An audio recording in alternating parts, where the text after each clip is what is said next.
ఇది వచ్చేసి మీరు యాక్టివ్ క్యూ చేస్తారు కదా అక్కడికి నుంచి. అవును సార్. అవన్నీ ఇక్కడికి వస్తాయి అన్నమాట. ఓకే. ఓకేనా. నెక్స్ట్ వచ్చేసి సెట్టింగ్స్. ఇందులో ఏం పట్టుకోకండి. ఈ ఇష్యూస్ ఇది ఇన్ని లేయర్స్ అయిన తర్వాత మీకు వార్నింగ్ చూపిస్తుంది. అప్పుడు అది కొడితే అది రీసెట్ అయిపోతుంది. అప్పటి వరకు ఏం పట్టుకోవాల్సిన లేదు. కానీ ఇందులో మీరు చేయాల్సింది ఒకటి ఏంటంటే రీప్రోగ్రామింగ్ ఆఫ్ ట్యాంక్స్. ఇది మీరు నేర్చుకోవాల్సింది, ప్రతి ఒక్కరు నేర్చుకోవాలి. ఎందుకంటే ఇప్పుడు మనకు క్లియర్ అయిపోయింది అనుకోండి, నెక్స్ట్ మీరు బ్లాక్ వాడతారు. కానీ మనం ప్రోగ్రామ్ ఈ ముందు ప్రింట్ చేసినప్పుడు ఏమంటామంటే ఇందులో క్లియర్ ఉందని మనం ఇన్సర్ట్ ఇస్తామన్నమాట ప్రింటర్కి.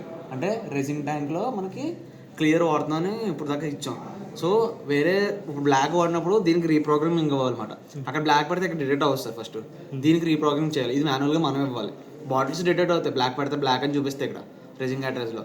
కానీ ఇక్కడికి వచ్చేటప్పటికి మనం రీప్రోగ్రామ్ చేయాలి. అది ఎక్కడ ఉంటుందంటే సెట్టింగ్స్లో ఉంటుంది సార్. సెట్టింగ్స్లో ఏం పట్టుకోవాల్సిందో మీరు ఇవన్నీ మీకు మెయింటెనెన్స్కి వెళ్తాయి అన్నమాట. రీప్రోగ్రామింగ్ ట్యాంక్ ఉంది చూడండి, అని నెక్స్ట్ కొట్టండి.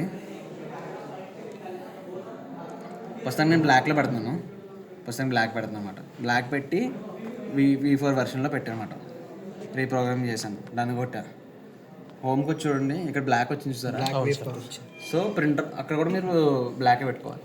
ఫర్ సపోజ్ ఇక్కడ మీరు క్లియర్ ఇచ్చారు కానీ బాటిల్స్ బ్లాక్ ఉన్నాయి, అక్కడ నుంచి కూడా మీరు క్లియర్ అయితే పంపించారు. ఇక్కడ ఈ ఇష్యూ క్లియర్ చేసే వరకు, అంటే రీప్రోగ్రామ్ చేసే వరకు ప్రింట్ స్టార్ట్ అవుతుంది సార్. మీకు ఎర్రర్ త్రో చేస్తారు. మీకు అర్థమైంది ఎలా రీప్రోగ్రామ్, లేదా క్లియర్ బాటిల్ పెట్టే వరకు స్టార్ట్ కాదు, అంతే.